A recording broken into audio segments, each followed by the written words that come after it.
Well, good morning, everyone. Welcome to our Wednesday morning trading room.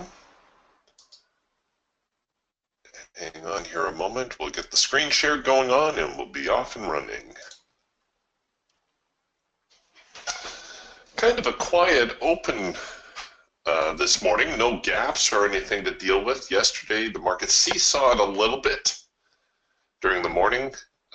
Prices headed lower, drifted lower through the afternoon as well. Recovered slightly by the end of the day, but more or less a sideways session after the early sell-off. This, of course, the NASDAQ that I'm following here. For those of you new in the trading room, I'm watching the NASDAQ on this monitor. I've also got the euro, dollar, and crude oil up. But please don't be shy about requesting a market or if you have any questions.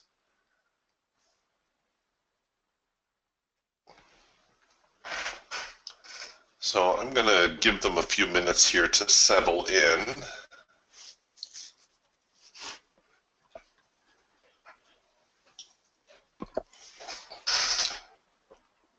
Let's see which way the market might be leaning today.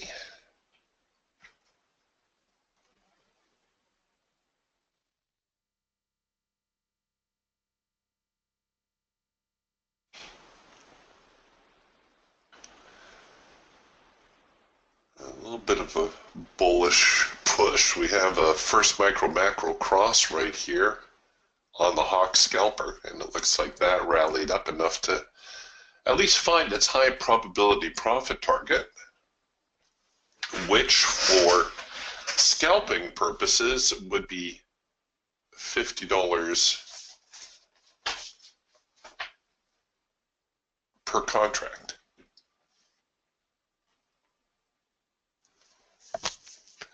Sorry if I paused like that, it's because I'm multitasking.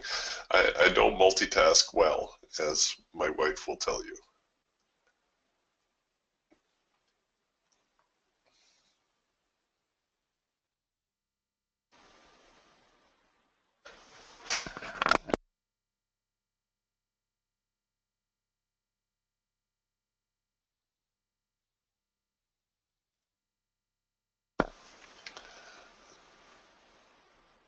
So just looking at the other markets here, we've got kind of a big sideways mess going on across the board, regardless of what market you're looking at.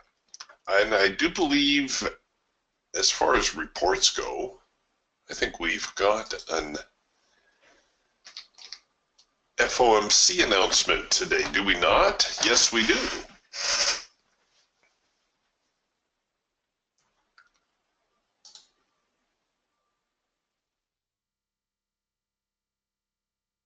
And then we've got some pre-market reports tomorrow. Thursday should be a little bit more volatility coming into the market.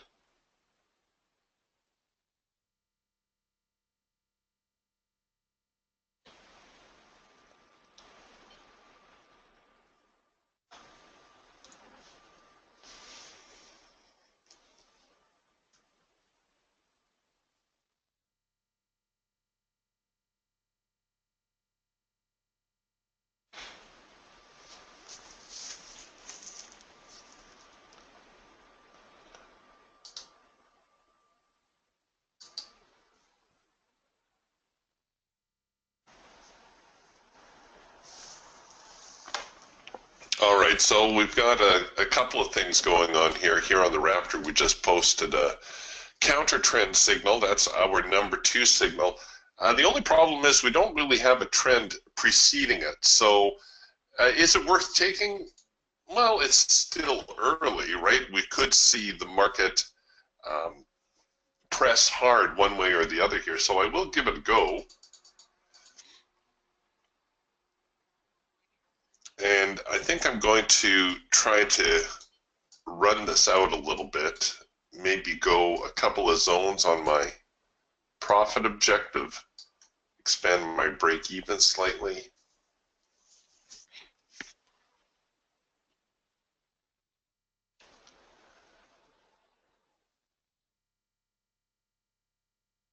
Now, with the counter trend signals, of course, you need to have something resembling a trend beforehand, which we don't really. If you drag it out far enough, I suppose you could say there was a little bit of an uptrend, but normally we like to see something a little bit more immediate. So this is a little bit of a crapshoot on my part, but I'm trying to take advantage of what I believe is the longer term bias or the daily bias, which I think is down right now. I think at least for a couple of weeks here, we might see a little bit of a bear bias on the market. We'll see how that plays out.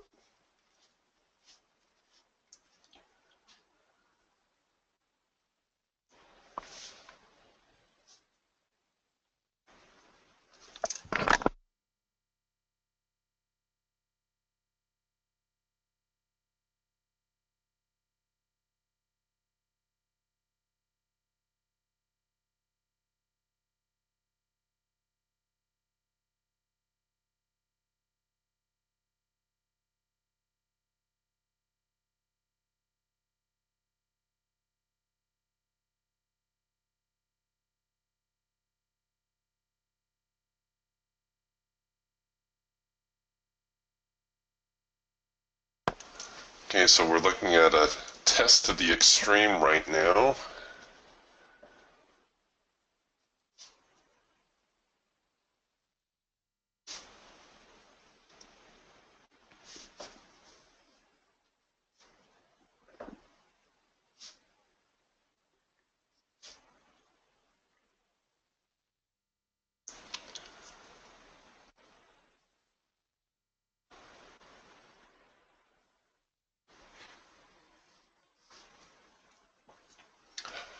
So I've mentioned this before, but it bears repeating. It's important to take the whole context of your chart into consideration. Don't just focus on the last couple of bars. You know, we're all like a bunch of crows. We're only looking at whatever is moving, the bright shiny object here at the end. That's what attracts all our attention, but you can't forget everything that preceded it. Like I said, this is a pretty risky trade on my part, but I'm hoping to capitalize on some early momentum. This number 2 signal that's printing here, this is going to be a little bit better. You're going to actually get a better fill price-wise, and it is right after the test of the extreme, in this case the extreme being the high. Let's see whether or not they can get past this trend line support at 60.60. That could be a little bit of a stumbling block. We'll see how they deal with that.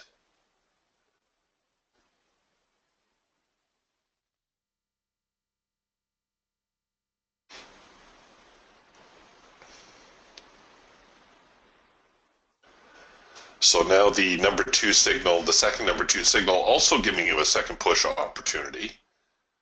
Entering below the low of this bar, entering below the trend line.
Wow, that's a solid level of support, falling right there on the primary support zone.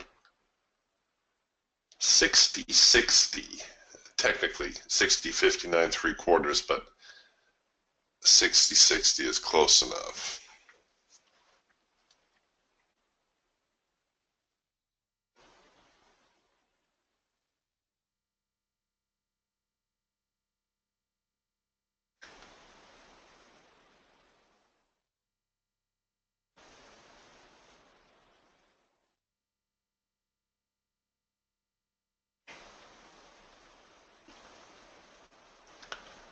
All right, another hard edge bounce.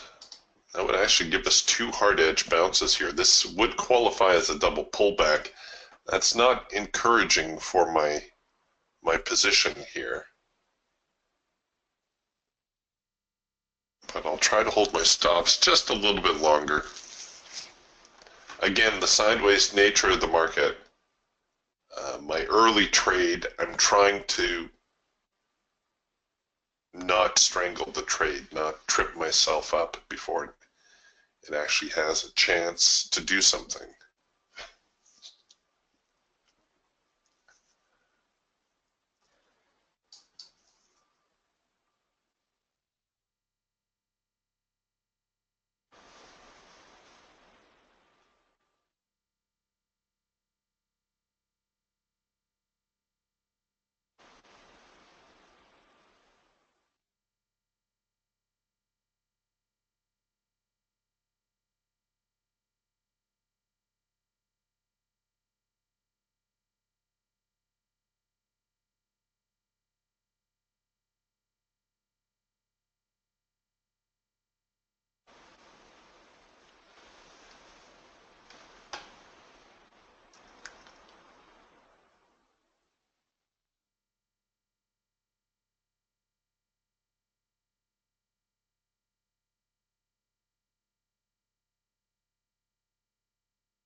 Okay, Frank's got an interesting comment here. Frank says, Eric, I found that if I place a simple moving average line of 6 to 8 ticks, it helps to confirm the trade when it crosses the Falcon trend line. Any thoughts? You know, Frank, that's fine. So let's see here. So you're talking a simple moving average.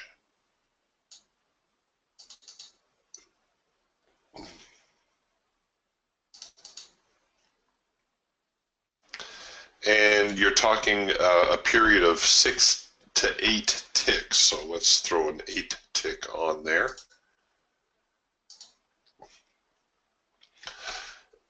This is all well and good. It's fine to have additional things on your charts so long as they help you make a decision. That's the key criteria. Because what ends up happening is that we end up spending too much time tweaking our charts and not enough time trading. Right? I mentioned this the other day as well, that out of all the things on the chart, the only thing that's truly here is the price, and of course the price history. The trend lines aren't really there. The support and resistance lines aren't really there. The filter isn't really there. So these are all tools that are supposed to help us make a decision. If they help you make a decision, by all means, keep them. I know, for instance, Mike Filigera likes to use fast stochastics. Only trader I know who uses fast stochastics. If this helps you, great. Put it on your chart. Use it. However, if it doesn't help you, get rid of it, because before long, You know, you'll read something interesting about Bollinger Bands, and somebody will tell you about divergence in RSI, and you know, it won't be long, your chart's going to look like this. Or worse. So, yeah, the bottom line is, does it help you make a trading decision? If it does, use it.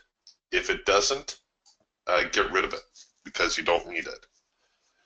Believe it or not, it's more important to be able to make a trading decision than it is to be right. I know that makes very little sense to most people.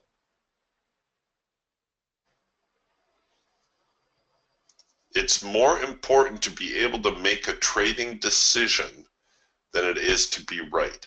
I've known successful traders who trade with nothing more than a trend line. They'll draw a trend line on their chart. Market comes up, touches the trend line, they look for an opportunity to sell. Or if they're bullish, market comes down, hits the trend line, they look for an opportunity to buy. Simple as that. After that, it all boils down to risk management. How you control your risk, how you manage your trade.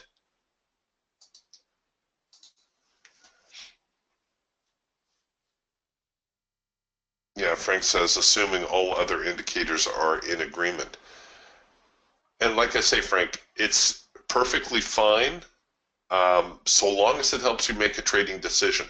Because if your attempts are going to be to tweak your system so that you never get a bad signal, I can save you a lot of time because it will never happen.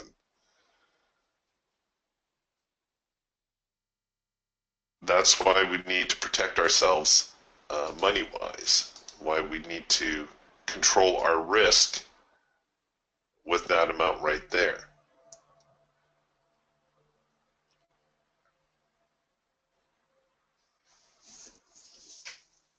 But yeah, if it helps you, by all means, use it. Likewise, people ask me sometimes, hey, Eric, can I run a 5-minute chart or a 15-minute chart alongside my Raptor chart? Does it help you make a decision? Yes, of course, by all means. You know, these are tools. The right tool helps you do the job better. You can see how we keep flip-flopping on the signals here. It just confirms the whole sideways nature of the market that we've been looking at. So a little bit of a, like I said, a little bit of a crapshoot in here early, but we'll see. Sometimes I get myself behind the 8 ball trying these early trades. I don't have Mark's luck. Mark is banging these trades off first thing. I thought I'd try an early signal, and look at what it's got me. Sweaty palms. I'm just sitting here.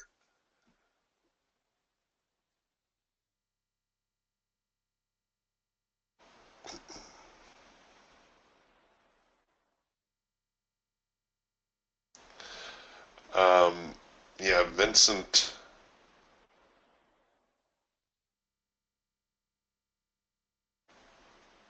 Yeah, Steve says we could have stayed in bed this morning. No joke, Steve.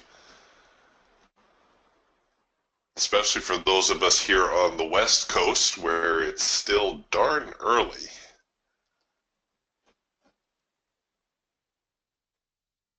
Yeah, Mark says, I've been waiting for that sniper move. I haven't seen it yet this morning. And that's really the mentality you have to have. I read a very interesting article about a trader who does very well for himself. I forget exactly how much money he earns, but he does really well for himself. You know how many times he trades? About 3 times a week. Forget trading 3 times a day. He trades 3 times a week. And he's a day trader, or he considers himself a day trader. So that means that for almost half the week, he's just sitting there watching the charts go by because he doesn't get a trade that he wants to risk money on. I like to consider myself a fairly patient person, but I'm not sure that even I would be that discerning. It's not the frequency of trading that earns you the money.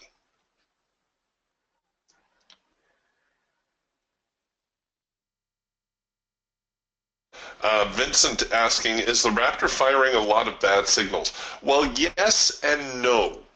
I mentioned this, like I said, the other day, and I should mention it more often. When you get a signal, you always need to take that signal in the context of the chart. The context is everything on the left-hand side, right? Our signals always form in 2 parts. The signal prompts are just that. They're prompts. They're tools to alert you to a possible trade, not there for you to blindly say, oh, okay, it's a number 1 signal, I'll buy. Oh, it's a number 2 signal, I'll sell. Oh, it's a number 3 signal, I'll buy, and so on. All right? For instance, the context. Allow me to scroll back here to yesterday where the market was actually doing a little bit something. The context, the number 1 signal is the trend change signal or cloud crossover signal. So we need the context, we need clouds to cross, we need clouds to change a discernible direction. We need to have a pullback after the clouds cross, and we need the market to show us that it's going to continue in that new direction. Right? That's a cloud crossover. A number 2 signal is a counter trend signal. It has to have, before it can be counter trend, it has to have a trend preceding it. Right? If there's no discernible trend before it, you can't have a counter trend. It's really as simple as that. Then you need to have a test of the extreme, a retest of the trend. Maybe that's a better way to look at it. And then the signal will print. Now, unfortunately, the hard edge of the trading band is our profit objective, so you can see this particular signal traded rather late. The number 3 signal is the continuation signal. Continuation of what? Well, a continuation of a trend. So that, again, demands that the context have a trend preceding it. And then it goes into the hard edge. The hard edge bounces it out, and it continues the trend. If there's no trend before, well, then there's nothing to continue, is there? So if you look at the context this morning, the number 1 signal, cloud crossover, okay, well, technically, yes, it meets the programming requirements because the cloud was bearish here, now it's bullish, we had a little pullback, the Raptor's going to produce a signal. But context-wise, does that look like a cloud crossover to you? You could look at it and you could say, well, all right, maybe I'll take a chance on it. If you're unsure, a second push entry is always a good way to go. The second push simply means we allow the signal to engage, then we'll place our entry above where the market reacted, right? So what we would be looking for is we would be looking for renewed momentum to bring us in. That's just one part of the equation. The other part of the equation is stop placement. On this signal here, you're not going to put your stop right there because you're almost certain to get stopped out. If you're using the risk component of the trade manager, your risk is always going to be the same, right? So whether you place your stop tight or whether you place a more liberal stop, your dollar risk amount will be identical or almost identical. It's going to be 2% of your capital. So if you're looking at a rather iffy number one signal, you're going to perhaps use a second push entry, and you're going to leave yourself a much more liberal stop so that you're not going to get stopped out prematurely. Now, does that mean I'm not going to roll my stop on these swings here? Yeah, I'll probably bring my stops in. Sure I will. Because I may be wrong, right? And there's no guarantee the signal is going to work. It's simply telling you that, hey, all the signal parameters have been met for a number one signal. Maybe this is something you want to pay attention to. And if you're going to trade it, well, then this is how we would trade it. Maybe use a second push entry, definitely leave a wider stop to start, and then manage your trade as it goes on. The number two signal that printed, a counter trend signal. What trend? What trend are we countering?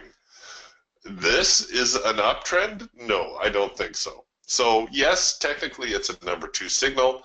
Yes, I did try to short it, but based more on what I perceive happening on the daily chart, which I'll pull up here in a second. We come back with a number three signal, continuation signal. Continuation of what? Right? There's no trend per se to continue. That's why we're flip-flopping back and forth, back and forth. The context of the chart is not not conducive to trading. Like Steve said, we could all stay in bed this morning.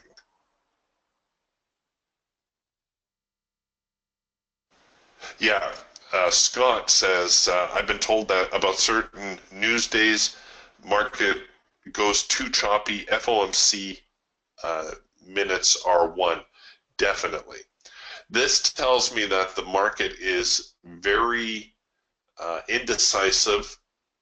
They're not entirely sure what the FOMC is going to release, whether the news is going to be more bullish or bearish.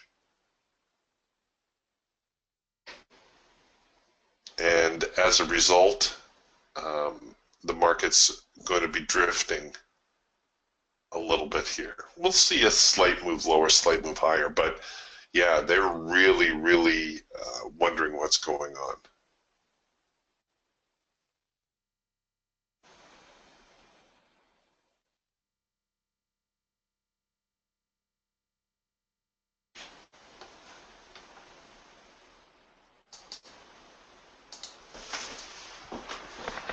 So we'll just sit on this trade for a little bit.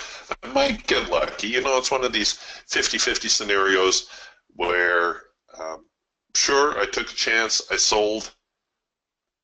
It might work out.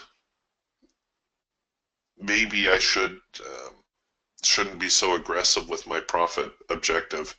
This whole 60-40 zone down here is pretty close to yesterday's lows. I don't know if the market's going to drift that low. I should maybe stay here around the 60-50 area. There we go. We'll go 60-51 if I can get it.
So you can see every time they try to get to the top end of this trading range, they're going to get knocked down. Every time they get to the bottom end of this trading range, they're going to get bought back up. Like I say, might not get a major breakdown, but maybe they'll trickle lower. They did break the support. So far, they're still holding the highs, the little swing highs here, so that's good.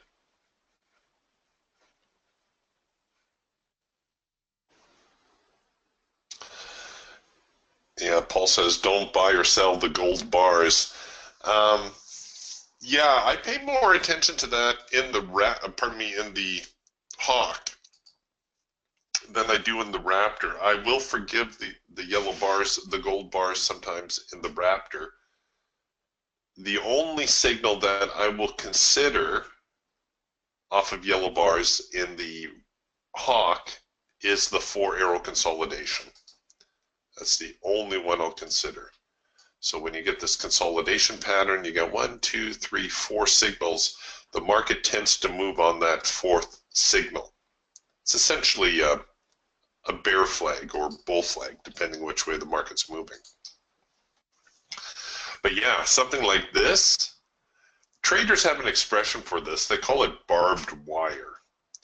And when you get the market printing all these yellow bars at more or less the same price level, you can see it starts to simulate barbed wire. And you know what it's like playing with barbed wire. Or maybe you don't. I grew up on the prairies. It's no fun. It tears your clothes, it tears your hands. In this case, it's going to tear up your trading account. Here on the Raptor, just to look at some of the signals, a lot of times when the market drifts, you're going to get yellow bars forming on number 3 signals and on number 2 signals. Because the yellow bars are showing a shift in momentum.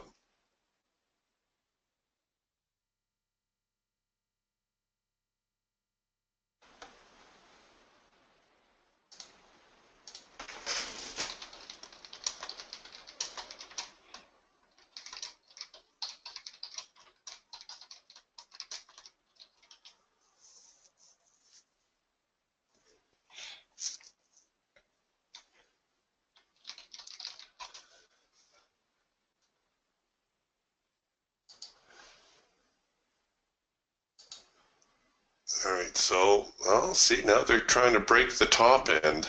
So they're trying to entice a few more buyers. Let's see. Are they going to rally it up through the high?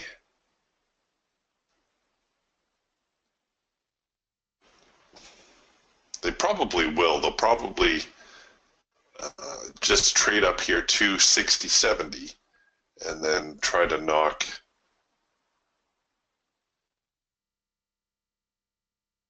a few of the sellers out,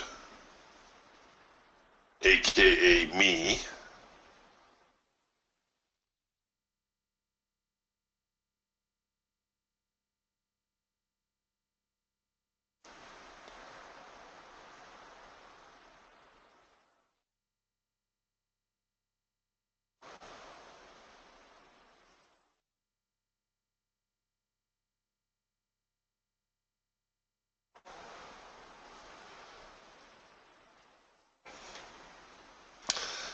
I was thinking about rolling my stop here when I saw this buy signal develop. Not that it's one of our buy signals that we follow, just that I had a feeling there might be a run up, but I'm torn between taking the early stop out and just letting the trade run, see whether or not it will drift lower.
Come on.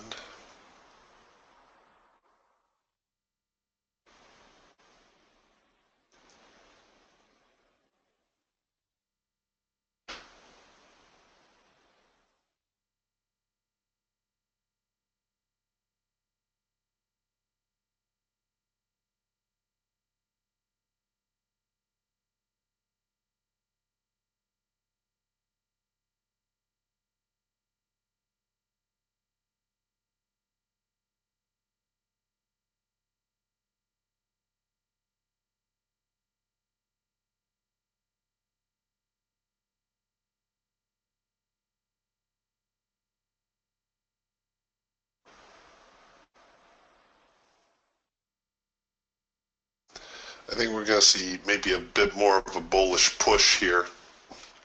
The Geiger counter is drifting through here now, but the Geiger counter was fairly bullish. So I'm not holding out a whole lot of hope for the trade right now. My stops are a little bit tight, perhaps. You know, given the market condition, I should have maybe tried to risk it deeper still, but this was my plan. So if it doesn't work, then I'll take the stop out.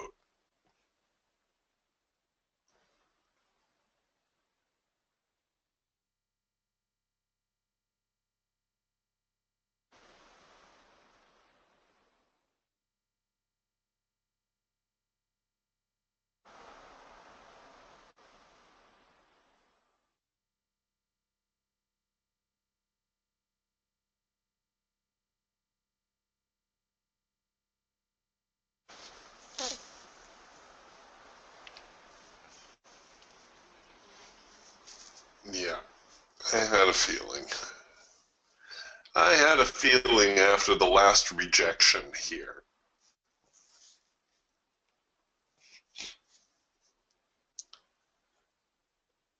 Well, I gave it a try. Didn't work. A little lighter in the bank account. But that's trading. I might wait for a little bit more structure.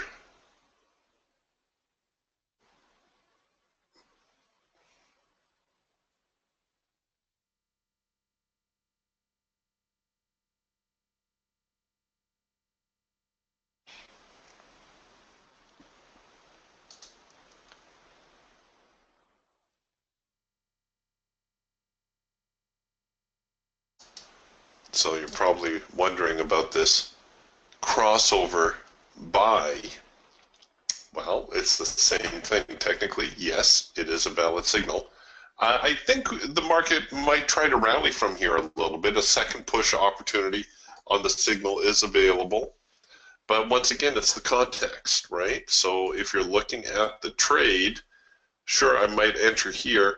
Really, your stop should go below the low. For me, that's a little bit out of reach at the moment.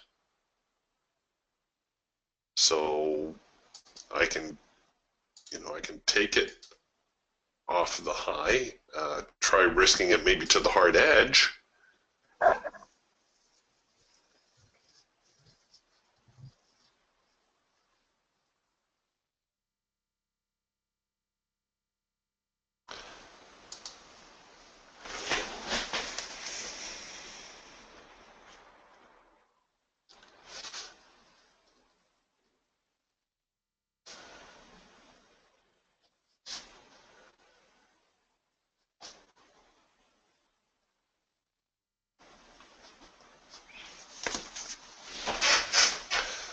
We'll see. We'll see if there's any follow through. One thing, traders often are afraid of missing out. What do they call it? FOMO, fear of missing out. And that'll kill you as a trader.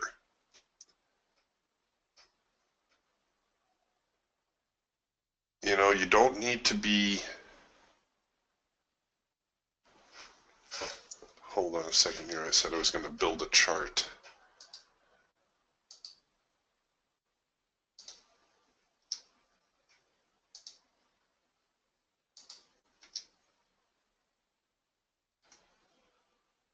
Okay, so here now is a 15-minute NASDAQ chart.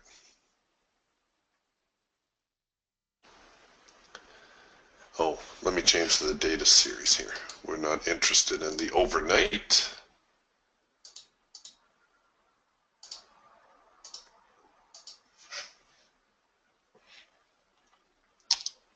You can see, and this is just a 15-minute chart.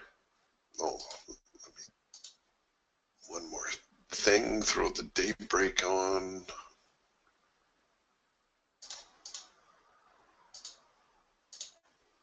There we go. You can see that once a market settles on a direction, and how can you tell the market direction? Well, you know, usually if you see the market trending in one direction for a half an hour, remember these are 15-minute bars.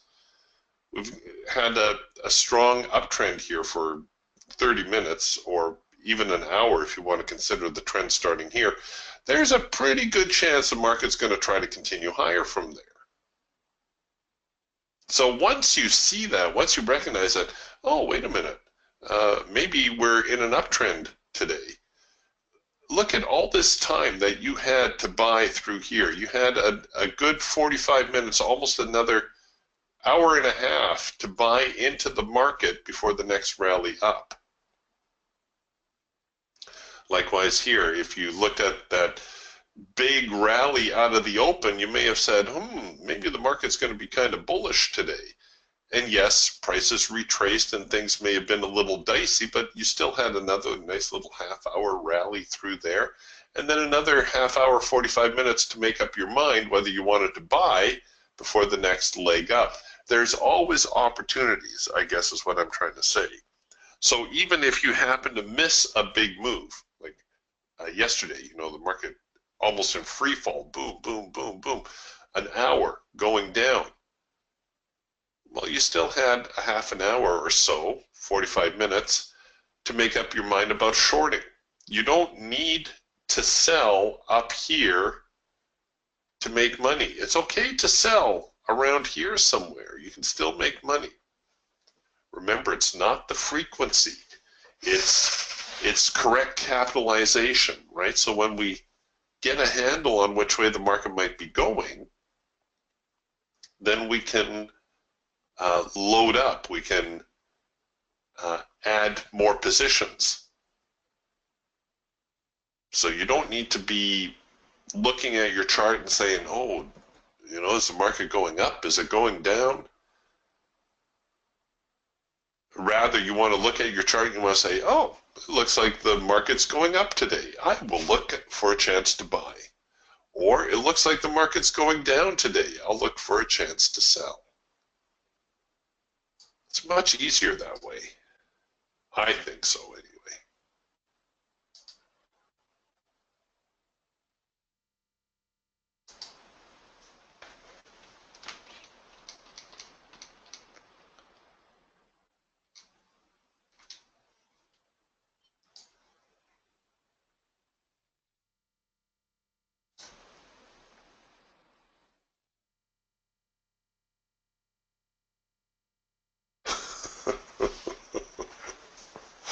Stephen says, I just woke up. Please repeat everything said all morning. Well, fortunately, Steve, I've hit the record button, so you can you can review this at your leisure later.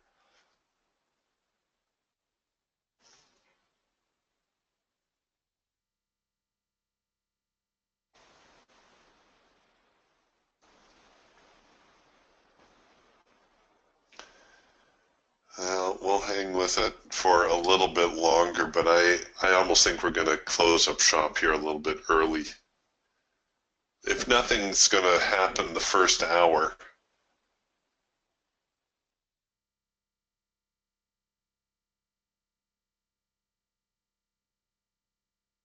then I think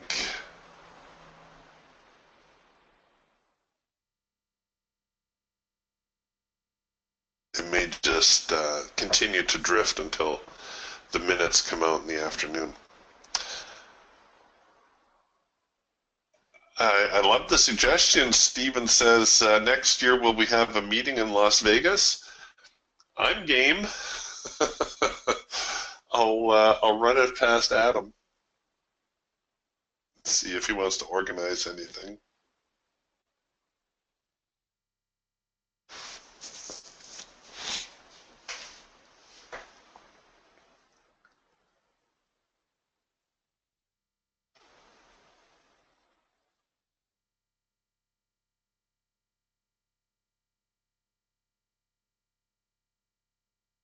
Yeah, there you go. Scott says an annual meeting.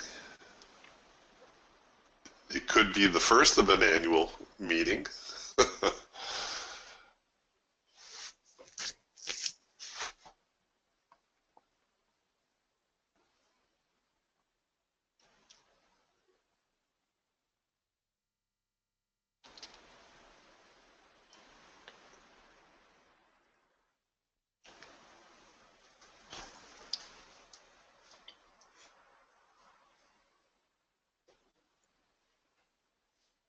Yeah, Steven says or Seattle would be cool.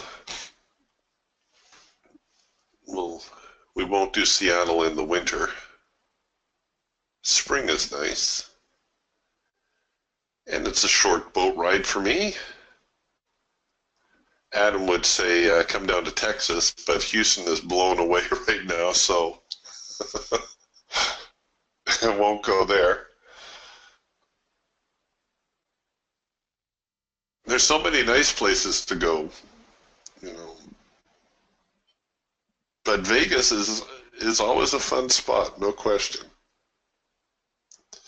We could get into some serious trouble in Las Vegas.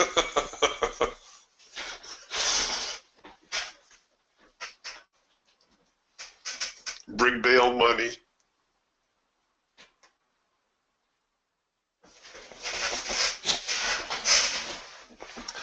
All right, the buyers giving it a little bit of a push here. We're getting a macro pullback signal on the hawk, but I don't know. I'm not convinced yet.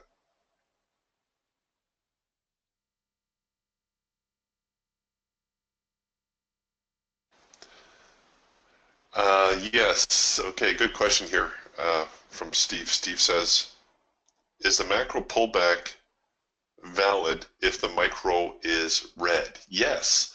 That's actually what makes it a macro pullback signal. Everything stays in sync except the micro line. So this is a macro pullback signal. We'll see right here. This is another macro pullback signal. So you actually look for that micro line to go out of sync, and everything else stays in sync. That's important. Typically, there's two macro pullback signals within a trend. If you start getting 3 or 4, or I've even seen on a couple of occasions 5, they get a little bit harder to trust, right? Because a macro pullback shows you a shift in momentum. That's what's happening in the micro line. The micro line's going out of sync, showing you a little bit more of a bearish bias. And then the buyers come back and take control of the market. If I can find you a downtrending one, here's a macro pullback in a downtrend.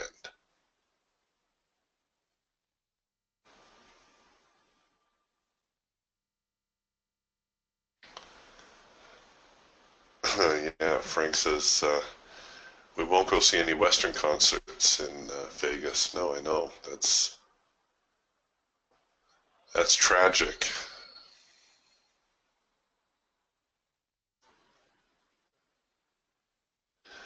We may actually get something tradable here if we get another double top type formation.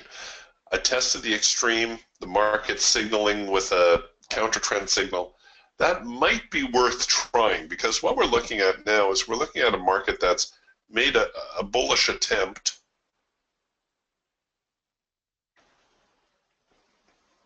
and now we're struggling already, right? We've broken out above the high and we're already fighting to hold the trend.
So here now the retest.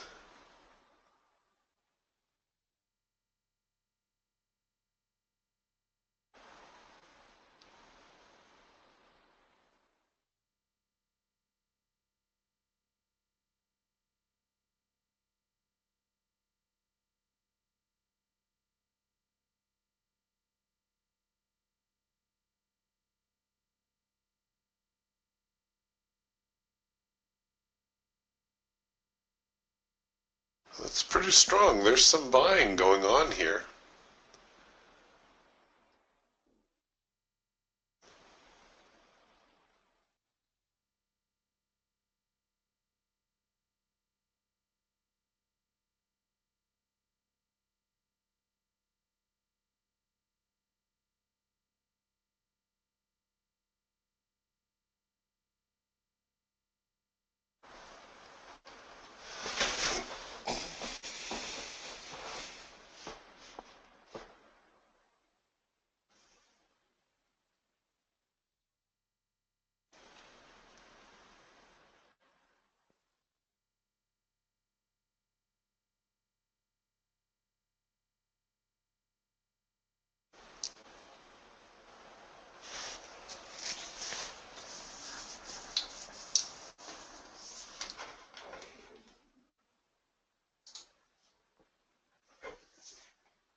I don't think we have anything going on anywhere else.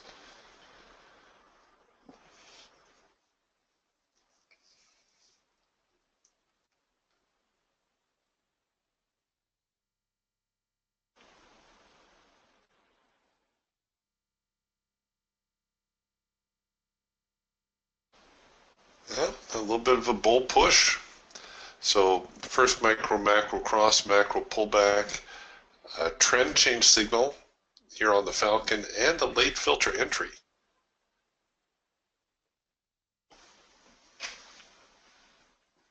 The late filter entry on the Falcon occurs when the filter goes out of sync, comes back into sync.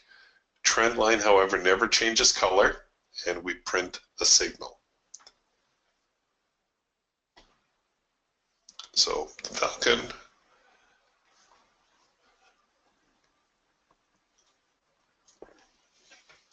and the Hawk both looking a little bit bullish here at the moment. Well, I guess we're bullish across the board, aren't we? The Eagle about to print a trend change signal.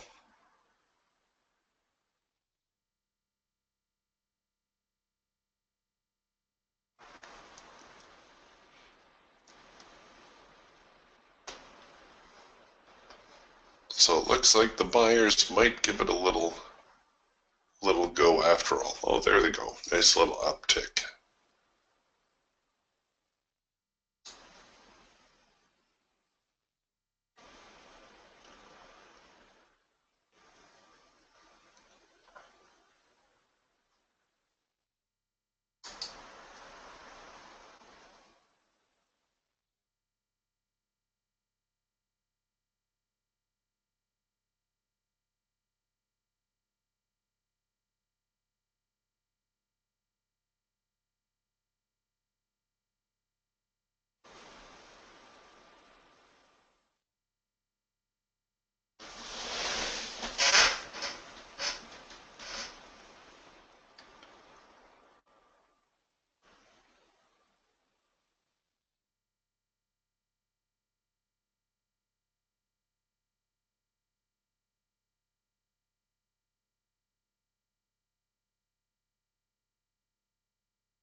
was some follow through. Certainly the hawk targets are going to be the easiest to reach today.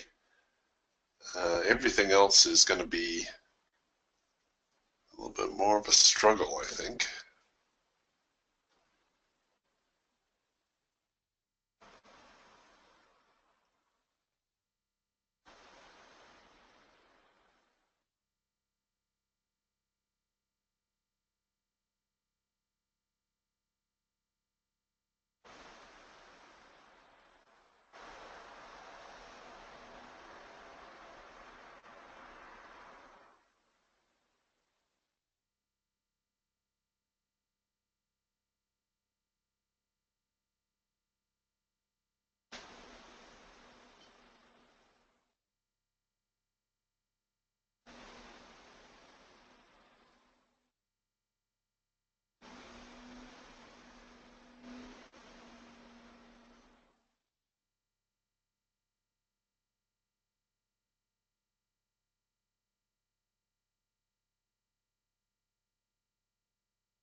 See you, Scott. Scott says, you guys have a good day. I'm off for more excitement to watch paint dry.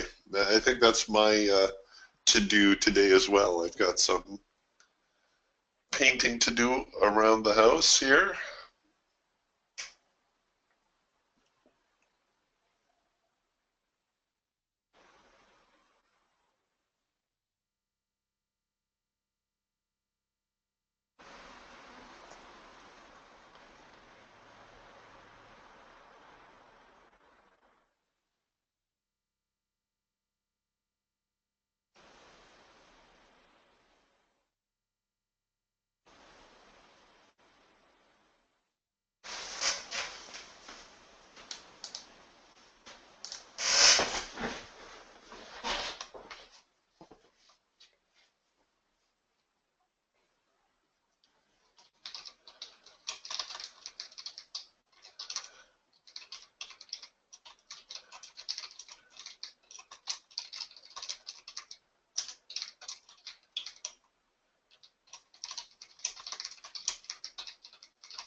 All right, so we've got now kind of a retest of the high. Technically, it's not, normally the failure looks like this, where it comes up short. That's usually what we look for. Occasionally, however, we'll get the market just doing one of those, where we'll trade a couple of ticks higher and then retreat. The only thing is, if the market trades a little bit higher, as it does in this instance, you should expect one more reaction. If you don't recognize this already, it's going to look like a head and shoulders formation. And this is what leads to a head and shoulders.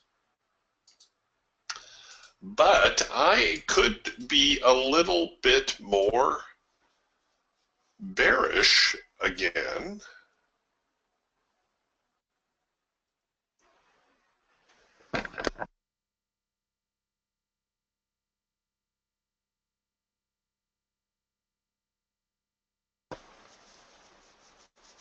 If we see a failure here.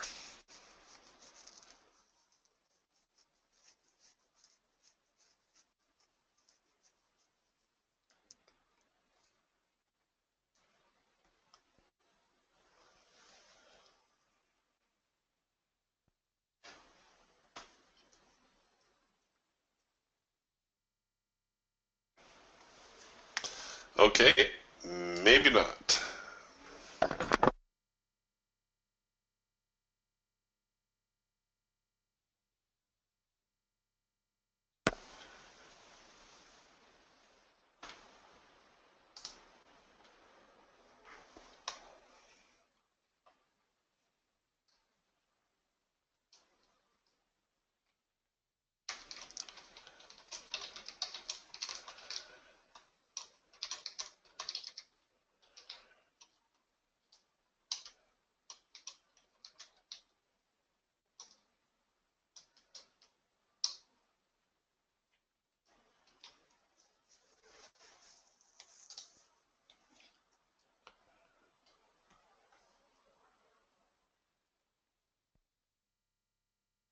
I might have got a little anxious there.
Now we're getting almost something resembling a triple top here in the hog.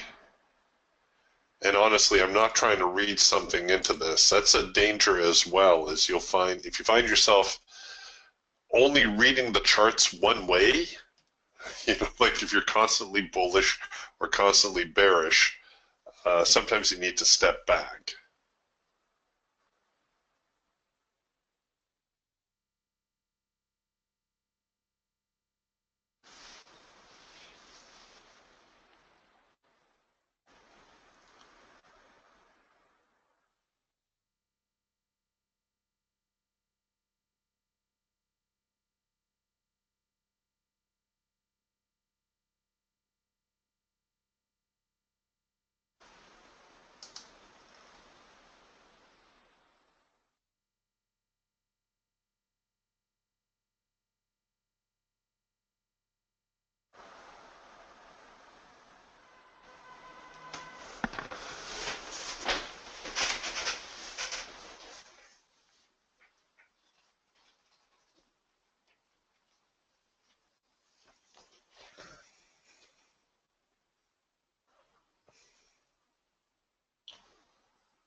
All right, here's that test holding. We'll see if we get a number 2 signal now.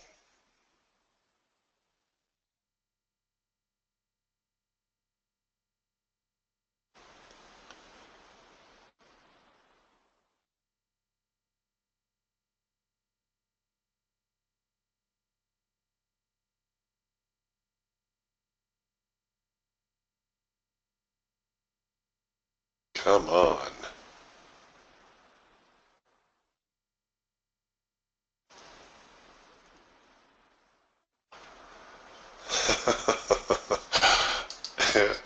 Am I getting any other signals? No, well, we got an early signal here on the Falcon.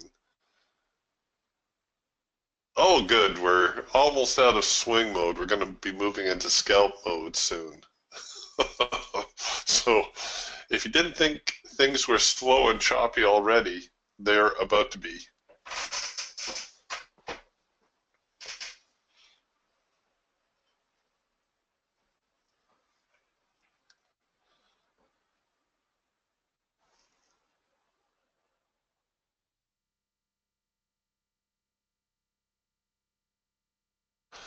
Okay, Steve asking a question here. He says, I don't have the Raptor, but that last signal almost coincides with the Falcon signal earlier. You said you ignored those. Okay, the primary signal generation behind the Raptor, of course, is the Falcon. It also incorporates elements of the Eagle and the Hawk, making it a little bit of a hybrid. The Falcon signal that developed, the late filter entry signal, is actually a pretty reliable signal. So if you were in this trade, you didn't quite get to the profit objective yet. It would not be a trade that I would go in for the full risk amount. There's no way I would throw the full 2% at this trade. But if you, given the context today, right, because we're just in a wandering market, but it is still a valid signal. If you were to take it, I would probably throw a single on it. If it works, great. If it doesn't, fine. You would have definitely got a scalp profit out of this. But the way I'm looking at this is we've broken the last swing high, right? The high of the morning pretty much coincides with the median line. We've broken out, but we can't stay out, or so it seems. So I've been a little bit more on the bearish side, and here's my sell signal now. So I'm just going to punch in with a short. So this is my number 2 signal. This is my counter trend signal. I'm going to take a chance on it. And I think I'm going to roll my profit objective a little bit deeper, try to make up for that earlier trade.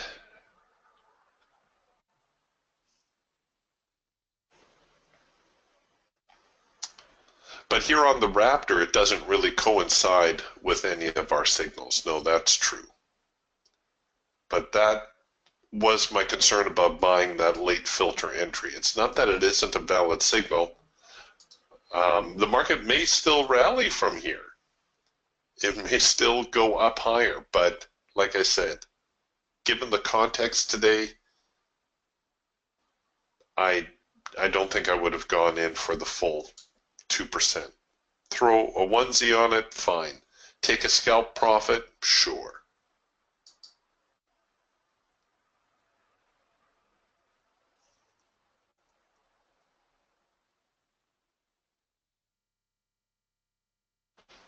But they're having some directional challenges this morning.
Steve asks, so not to belabor this, where is the Falcon printing on the Raptor? I'm considering purchasing the Raptor, but I'm on the fence. It seems to be off from each other. Well, they're not identical tools, no. The Raptor is a hybrid, so what it does is it incorporates the elements of all three of the birds into one. The Raptor will sacrifice quantity of signal for quality of signal. So you're going to have more opportunities, let's say, with the other tools. These are more surgical. Well, even that's a bad analogy because there's nothing wrong with the Raptor signals. The Raptor stemmed from owners' requests saying, hey, I'm trading off a laptop, I don't have a lot of screen real estate, or I don't want to watch 3 screens, can you give me 1 screen to watch? That was the impetus behind developing the Raptor. We sat down and we said, okay, how can we incorporate all the elements of the scalper, the swing trader, and the trend trader into one trading system? And that's how the Raptor came about. So it's certainly not inferior. I don't ever want to make it sound that way. It's not. It's on par with the other systems. But maybe a better analogy, and I've used this one before, is like a hybrid vehicle, right? If you have a Prius, you know, a Prius is a hybrid car. It's not a pickup truck, and it's not a Corvette. It will still get you from A to B like a Corvette, but a Corvette will do it faster. You can still throw your luggage in the back of the Prius and move it from A to B, but you can't move as much as you could with a Ford pickup. Yeah, even that analogy sucks. It's hard to find a good analogy to compare the two. The Raptor is an all-in-one system. I suppose that's the easiest way to look at it. But the primary signal generation is the Falcon, which is why you will often see Falcon signals coincide with Raptor signals. Not always, but often. Like you'll see this signal here. I'm surprised it didn't print a number 2 signal here. But that's what it is. It's a number 2 signal. Let's take a look. The Raptor, the Falcon also produced that signal right here, but it's not a signal on the Falcon, is it? It's not a trend change signal just yet. You could look at it as a double dot signal, I suppose, an early counter trend.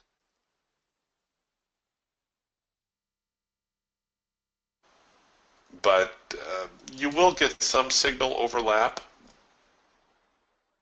but not, it won't be signal for signal.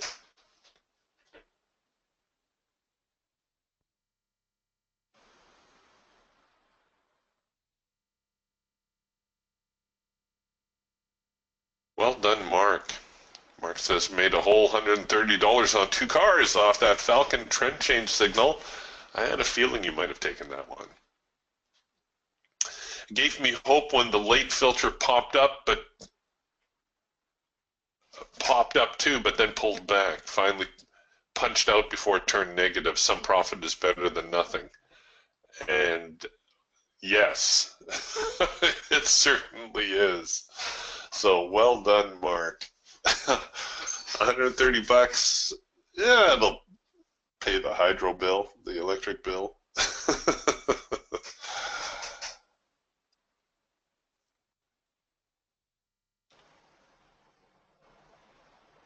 Yeah, anytime you get a dragging market like today, anything you can take out is a bonus. I'm starting to get a little impatient with my trade if they don't get their act together here, I'm going to have to punch out.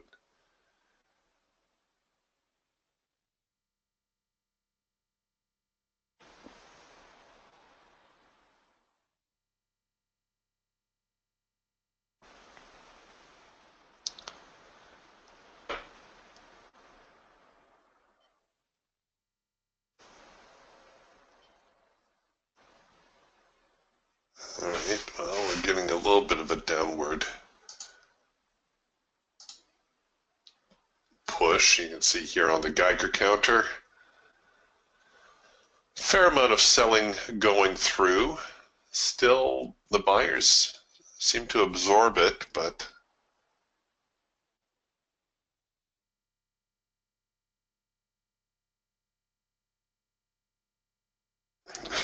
yeah, Floyd says tomorrow will be worse.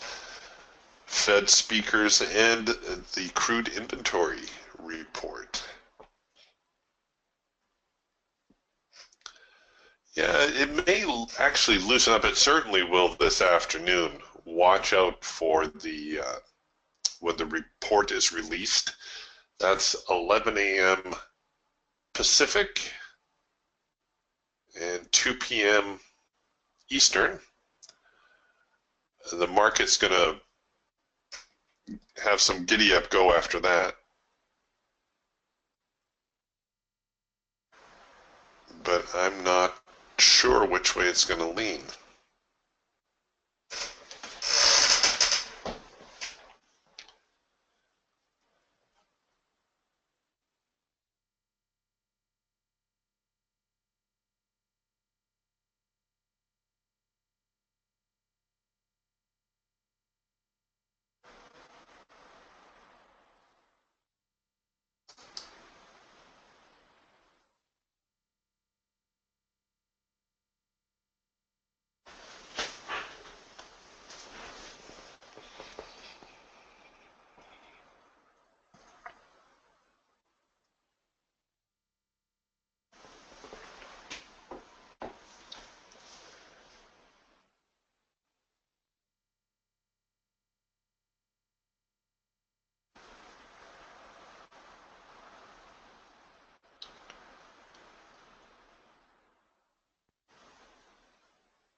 Yep, we'll see you, Frank. Okay, folks, I'm going to hold with this trade for just a moment. Excuse me for a couple of minutes. I will be right back.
Okay, I'm back. And doesn't look like I missed a whole lot. Oh, you're killing me here. Come on.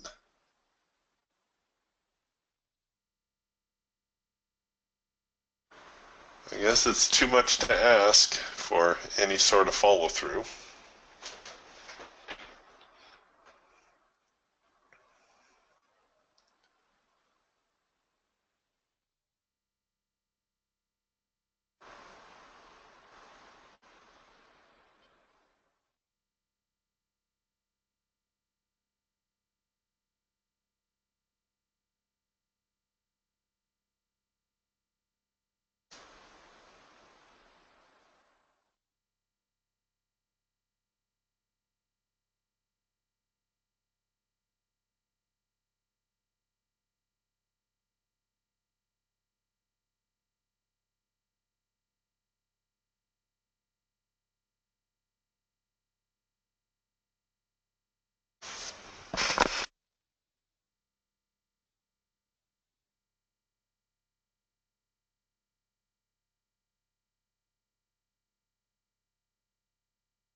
Well, here comes that bull push again. So, you know, how long have we been waiting for this? It's been about 15, almost 20 minutes.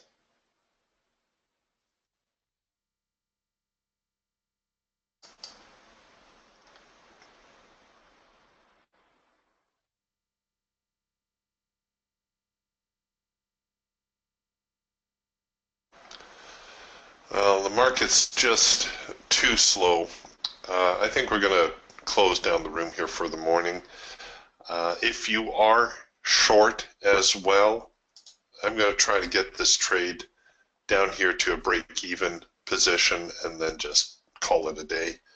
There might be a little bit more follow-through, but honestly, until the FOMC minutes come out, it's going to be more of the same. It's just going to be downright painful.